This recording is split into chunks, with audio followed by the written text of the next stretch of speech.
All right, Chris, we're back together. You and I, the band is back together. Uh, even if thank you for joining. You've been sick. I was sick as well, so it's good to have you back. I'm glad we're doing this. Anything I wanted to start off with right out of the gate. You haven't been able to comment on the kind of what's been going on since our last, I think it was 3, 4 weeks ago we were together. So any big takeaways, and I just so we're going to touch base on some of the things in Iowa and stuff like that, but anything big at a general level, any big takeaways on the way the political environment is moving? Yeah, I think I said, and I made the bet, and I'll still keep the bet, that either Trump or Biden won't be the nominee, won't be their respective party's nominee. But having said that, I was really struck by how much stasis has set in. Is that traditionally primaries are very erratic and explosive, and they always have unexpected results. And if anything, this was, you know, the Republican primary that was like, $400 million being spent, and it was basically where it started. Right. And that was a shock, I think. And the same thing with the Biden campaign is the Biden campaign is not, moving along or being very aggressive. And I found that a shock. Is that they just kind of seem to think that this race is going to be late breaking and stasis and all about get out the vote in margins. That's really what I think they're thinking is right now. There doesn't seem to be a whole lot of persuasion arguments there. Is there any argument to be made that for them they have more to lose by getting out because the stories that are being told, Israel's dragging on, now Yemen and the Houthis, it's being framed as expanding. Ukraine and Russia is dragging on, and regardless of whether or not the data reflects this, people have a malaise feeling about the economy. In some way, it's a little too early for them to be making the 2 minute push to win in their mind. Maybe it's maybe better to lay Oh, you low just and let froze. the other side shoot themselves in the foot for a while. Is there any argument to be made for that? No, I don't think so. I'll do a kind of a quick piece of political history, which is kind of fun. The old joke is that the Chinese symbol for crisis and opportunity is the same symbol. Yeah. So, I think that they're missing that. Two, I think they have a real problem when they stick Biden on the road and when he's out campaigning, is he looks fucking awful. I mean, he kind of Right. shuffles Right. along and and again, I get that, some videos are kind of showing him at his worst or stumbling, and I get that. Um, but it doesn't matter because that's kind of what he is. And that is, Right. he's kind of fixed as this kind of enfeebled old man, which, nobody wants. Because I mean, Right. the only politician more unpopular than Trump or Biden is Harris, the VP. And so you kind of look at Right. her and she's not helping. So Right. you put that on the side. So the question becomes then, what happens? What do you do when you've got an unpopular candidate who is physically limited? I think the answer is pretty obvious. So here's the Wayback Machine, and unfortunately, kind of the knowledge you retain when you do this shit for as long as I have. In 1979, Jimmy Carter was the president, and Ted Kennedy was primaried him in the Democratic primary, and Kennedy was beating him. And what the Carter people smartly did is that Carter said, "Look, I've got inflation problems, I've got economic problems, I've got Iran hostage problems. I'm not going to do all this silly campaigning crap I'm going to stick in the White House and do my job. And so they brought a film crew in, a consultant named Bob Squire, one of the kind of seminal figures in the business and super smart. And they filmed Carter in the White House being president. And they interspersed that with other people who could speak on the record, senators and congressmen. You know, if you're the Secretary of the Treasury, you can't say "Great job, Jimmy." You know, you can't do that by law. But and again, they kind of mashed the line a little bit in terms of but they used the White House as a prop, where it allowed Carter to be seen as the president. And what did you see Carter as being the president? A very serious, a very engaged guy, kind of a no bullshit guy that was working long hours and really hard. And it contrasted with the dilettantish perception of Ted Kennedy. Whether that was fair or not, it doesn't matter. But and then they aired this kind of half-hour spot, which was very good and very compelling.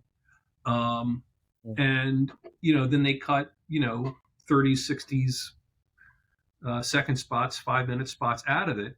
And so what we were left with is that, here is a guy working hard and long hours in the White House doing a really good job. As opposed to, here he is in Des Moines, here he is in Peoria, here he is in Petit, Right. And they kind of played to their strength. I think when Biden's people in the White House sends Biden out to campaign, I think they're playing to his weakness and they're playing to Trump's strength. Because, like Trump or hate Trump, his rallies are entertainment. I mean, he is really funny and he's really interesting. Yeah. And you never know what he's going to say or where it's going to go. It makes for good television, which is the opposite of Biden. I think they're playing the long game. I was just getting ready to say, I agree with you. I think it does make for entertaining. I think it is entertaining. It's funny though. It might make for good TV. It is literally not what I look for in the president, though. You know what I mean? It's so different than what. To such a stark contrast to your point of Jimmy Carter. I'm in the office.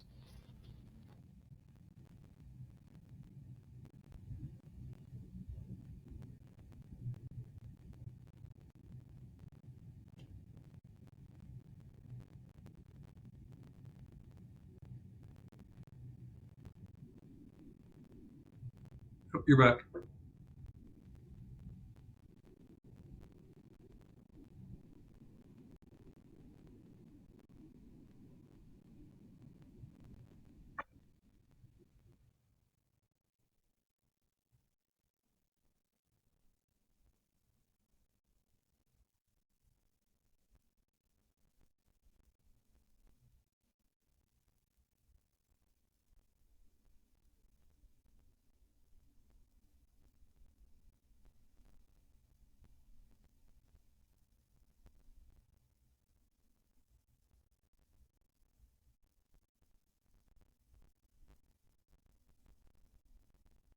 Well, I mean, that's the magic of filmmaking. That's the magic.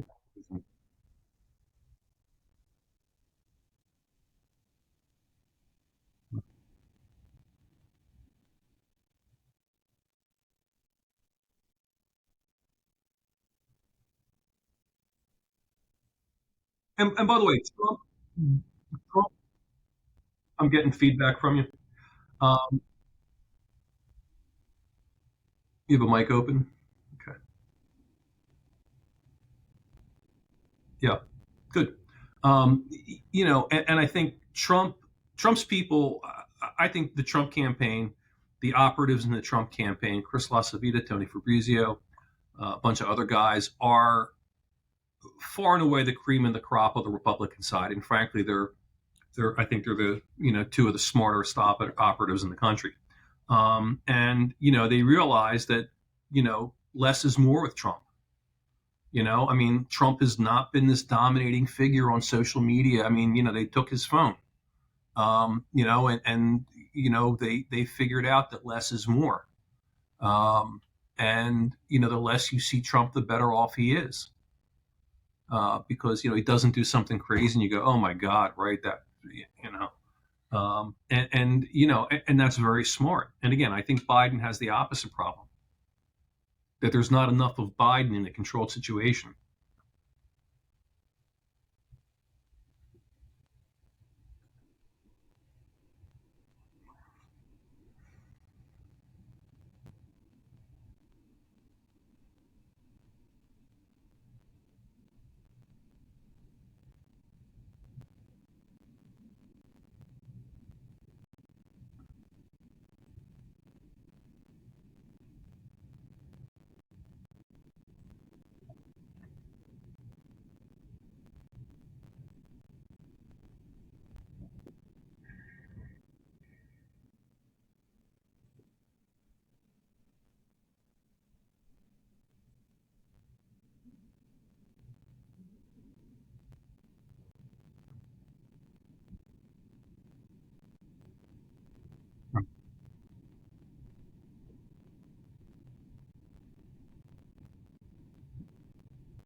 I'm going to put on my academic hat.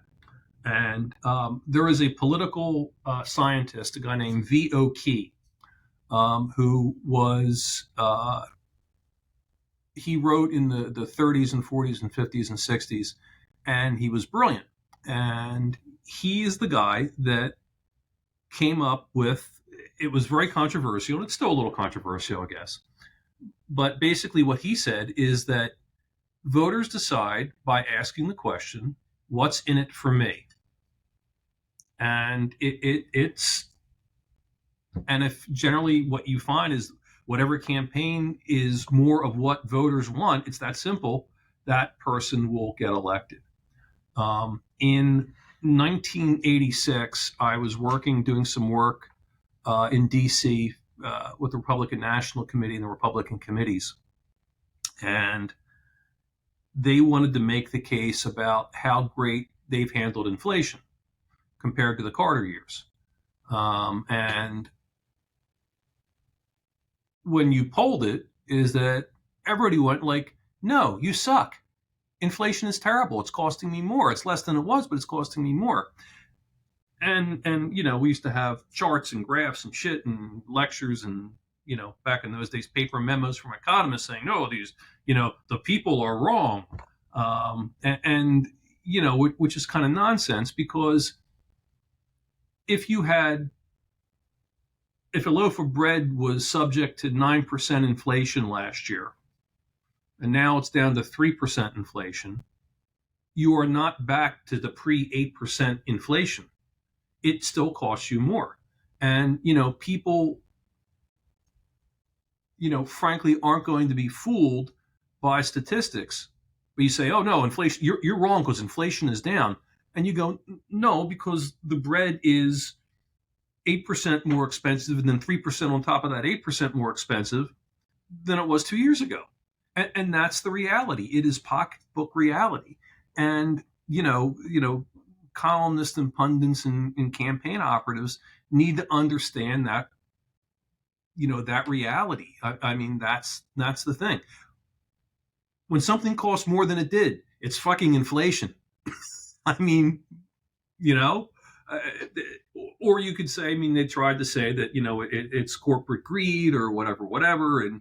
And there's a little saliency to those arguments.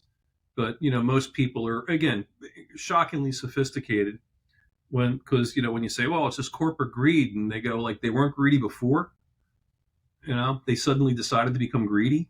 Um, they're always greedy. That's the point.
Mhm.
Yeah,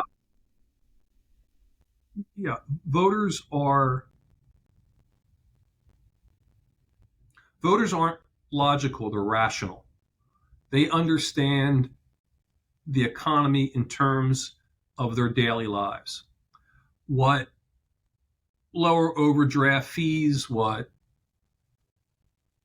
I mean, student loans is kind of a niche thing because most people didn't go to college and aren't eligible for that. And I think there is a certain amount. Student loans, I think it's its own topic because there's a certain amount of resentment if you didn't go to college or if you paid off your student loan, now you are stuck paying off somebody else's student loan. And the argument is, well, that's not fair. You're not being magnanimous. It's like, yeah, I'm not. You know, pay off my credit card debt, right? I mean, um, but to the point, like all these little things. Bill Clinton was very good at doing laundry list of little things.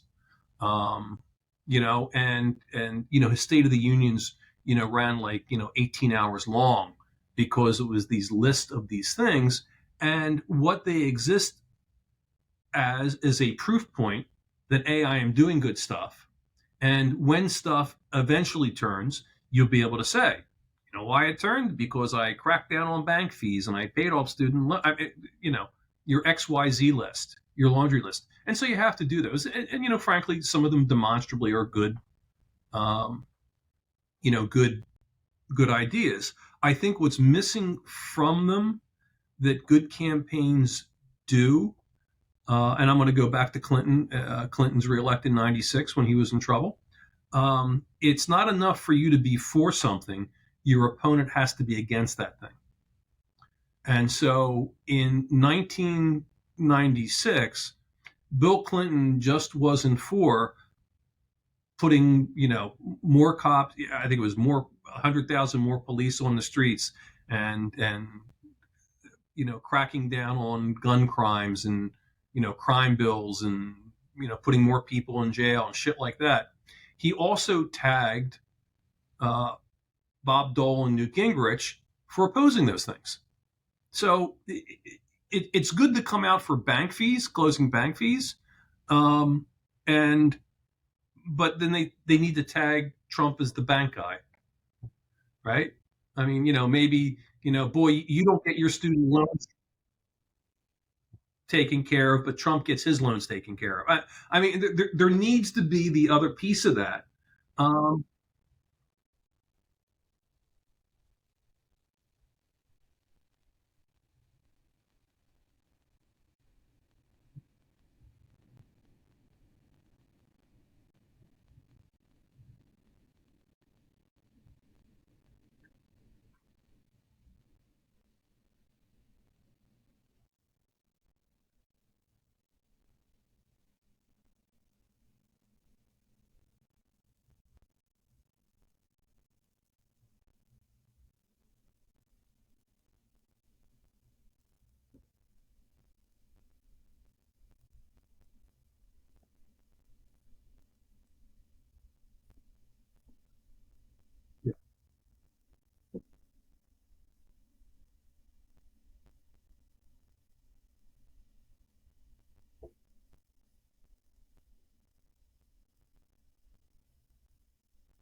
yeah, and I think it goes to possibly, ideological capture of the White House, the Biden White House. It's that you've got the African American mayors of Chicago and New York to say close the border, stop sending immigrants, and the governors, the liberal governors of those states saying the same thing. And it's like what El Paso is the only city in the country with the capacity to handle immigrants. And so it would be a very easy thing, and frankly, Bill Clinton would have done it, to pivot and you say, you're absolutely right. And what I'm doing is I'm cleaning up Donald Trump's mess because he didn't fix it and I'm going to fix it. That's the answer. That's the political answer. And if they want to be, well, it's complicated. We want to get the fuck out of here. It's like we can't take care of these people, and we need to do something about it. And again, when the and I do think that shipping them to sanctuary cities, I think plays very well, because it gives you a certain moral high ground when you say, well, look, this is what you wanted, so here they are, because they come off looking small-minded and hypocrites. But again, I think it's an easy pivot if you're the Biden. If I was in the Biden White House, I'd be jumping up and down, yelling and screaming, like, say you're going to fix the problem, come up with something to fix the problem, come up with XYZ to fix the problem, and blame the problem on Trump. I inherited this mess. He left the mess. I'm cleaning it up. I mean, it's such a no-brainer.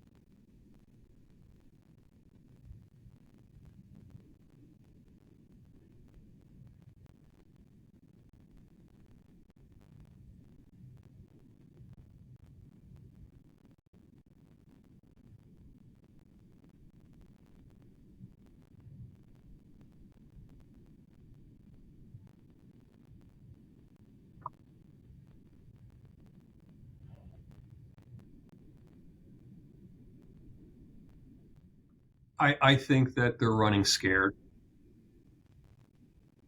The I mean, the easiest thing for them to do is going to be able to demonize Trump and run on abortion,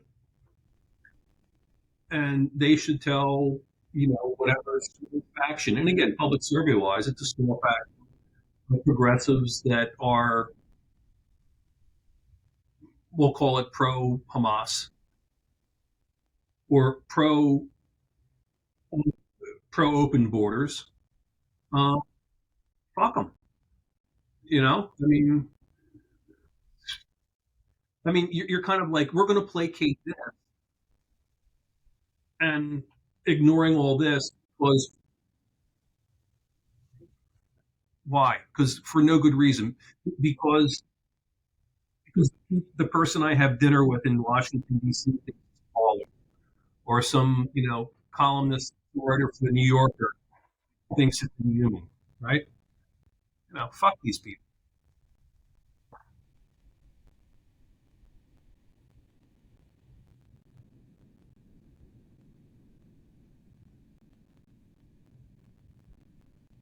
Yeah,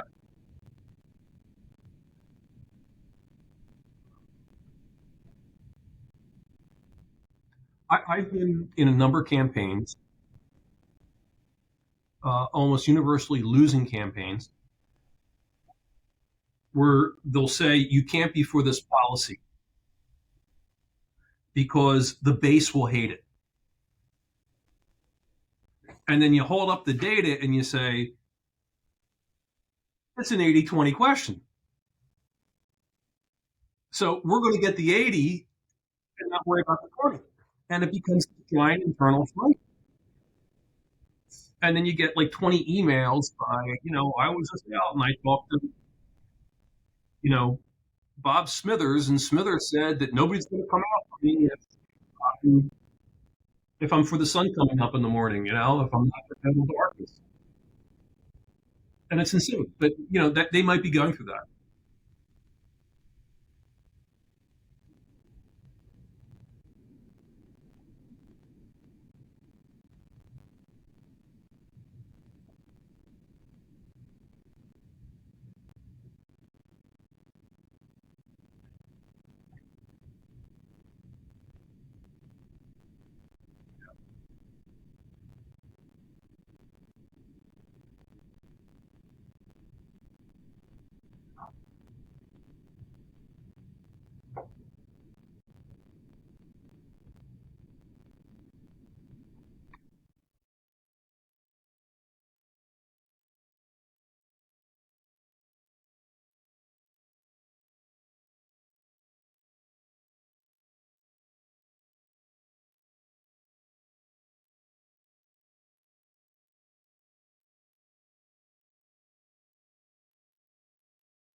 Yeah, they have to get Phillips on the place,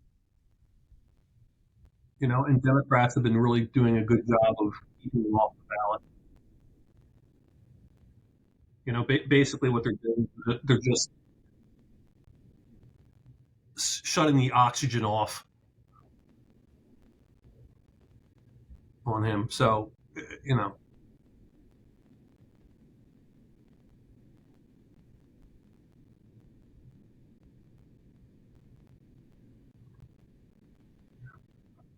yeah, if they can't get him on the ballot, though, it doesn't matter, right? I mean, if he can on the ballot in New Hampshire or South Carolina and he gets 40% of the vote, it's a different conversation. If he doesn't have ballot access, he's falling in the woods.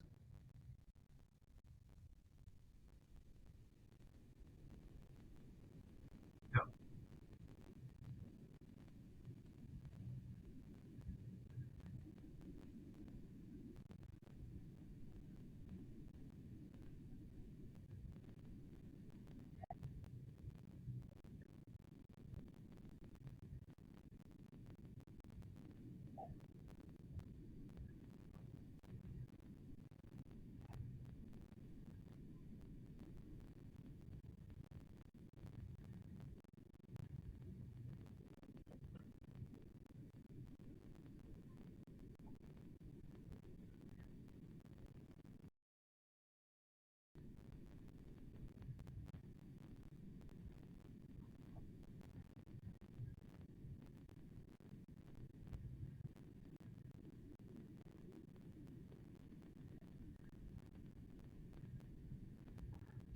he's an interesting figure. By the way, I'm still getting feedback from you. Yeah. I mean, he's an interesting figure, and I don't think and he can be very charming. He can be very engaging. Obviously, he's very bright. He clearly didn't think through shit about this thing because policy wise, he was all over the place and just making stuff up. And you can't make stuff up. You can say, I don't know, I'll get back. I mean, but you can't make stuff up and then backtrack, say, oh, I never said that. You know, what does he give you? What does he give Trump? A certain amount of interest, a certain amount of, isn't that interesting? And, I mean, I think the Hindu thing is very fascinating. But I don't know that Trump doesn't go with a more conventional choice because Trump doesn't need juice. He needs somebody, like Nikki Haley would be good because, well, she seems normal, right?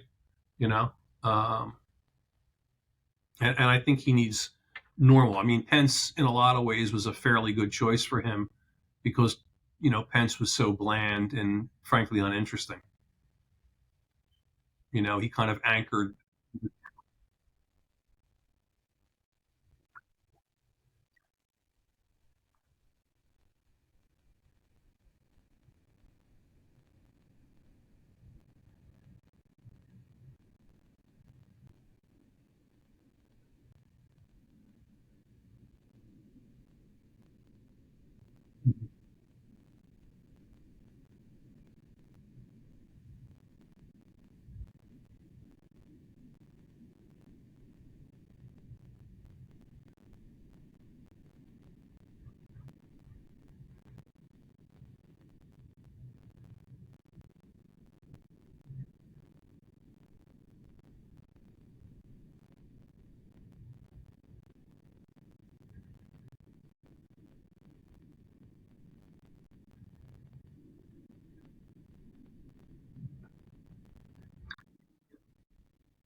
Yeah, I mean, I could see it. I mean, it's going to be an impulsive choice. But I mean, do you pick a hedge fund guy as your VP? How does that play? I mean, if you're the Biden White House, you want to go, yeah, because I'm going to do. I stopped bank overdraft fees. He got a guy that got rich, gaming the system, if you want to call it that. I mean, that's what they'll call it. I mean, it wasn't gaming the system; it was the system. You know, uh,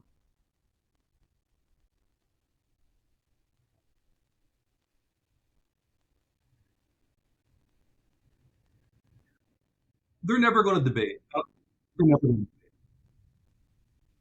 debate. I mean, the liability is just so huge for them.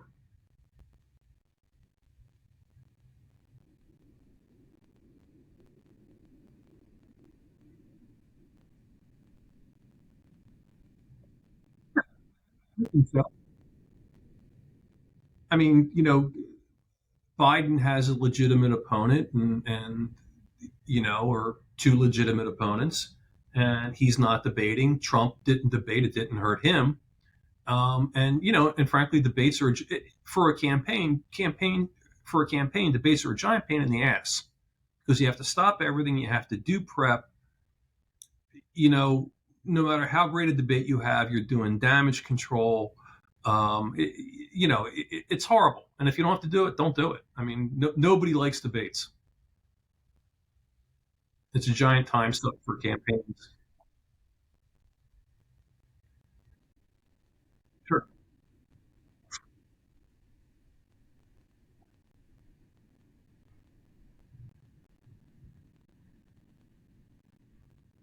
Yeah.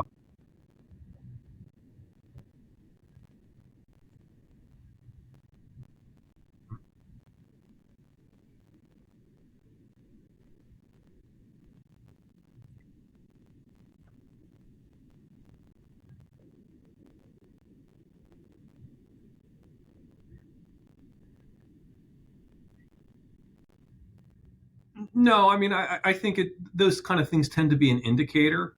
And, here's what I think Republicans can't say. Republicans can't say, we're getting wiped out in judicial races. And it doesn't matter because they're judicial races. We're getting wiped out. We lose a red state governorship in Kentucky, but that doesn't matter because it's an off year. We're losing special elections consistently. Well, that doesn't matter because they're special elections. Well, yeah, all of it fucking matters. And it is the canary in the coal mine. If left unchecked, what it is a wake up call. Why are you losing these races? Is it the Republican brand? Is it abortion? Is it Trump? Is it January 6th? Is it democracy on the ballot? I mean, but you've got to decide, you've got to diagnose it and resolve it. Because again, if you just lose one thing, you kind of go, you lost one thing. It was a fluke race. The candidate wasn't good. It wasn't this. We're underfunded. But when you consistently lose them over a 2-year period, you got a fucking problem. I mean, 2022 was not a great Republican year. It should have been a tremendous Republican year, but it wasn't. And so, you've got 2 cycles in a row, and it means something.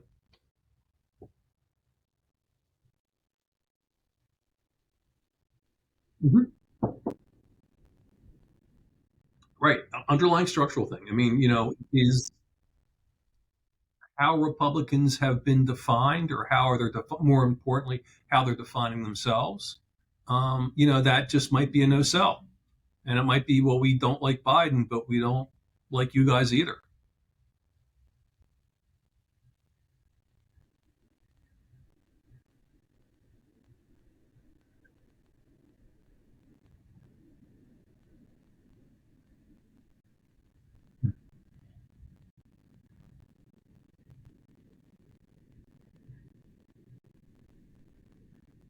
No.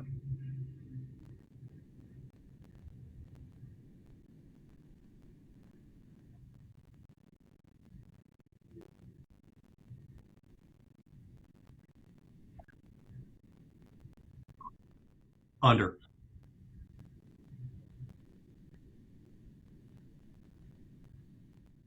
As a matter of fact, I'll go under. He's going to go under. He'll go under 40.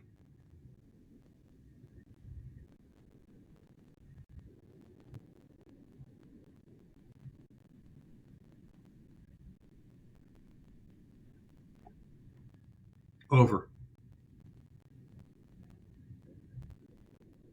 No, but I think it's going to be closer. I think it's going to be like Trump's going to get like 39, and she's going to get like 35, 36.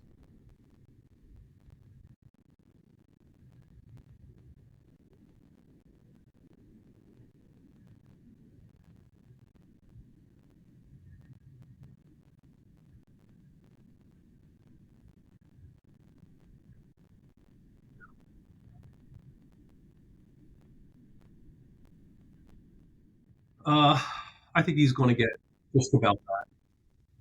I think, 4 points. Yeah, I would say 4 points. I think what happened in New Hampshire was there was no Democratic primary. Democrats and independents can vote in the Republican primary, and the only place for them to go is Haley.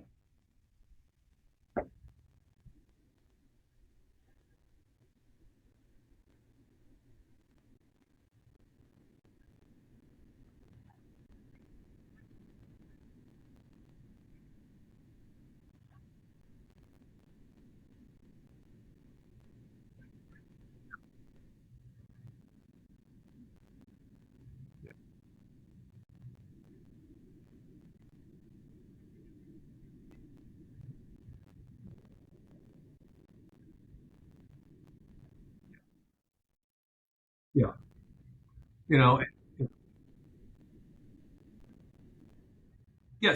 I think she has a shot. I don't think it's a great shot, but I think she has a shot. I mean, it wouldn't surprise me if she got like 43 and Trump got 41 or 40 or 39. I think it's unlikely, but it wouldn't surprise me.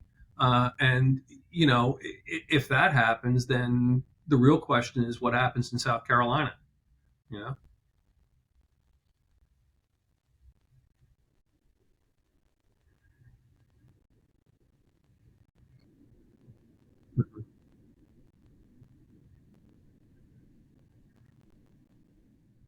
yeah, if she gets beat there, it's over.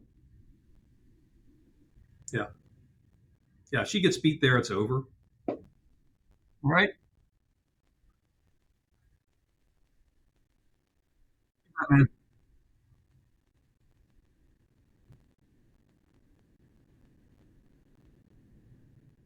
Sounds good, man. I'll talk to you soon.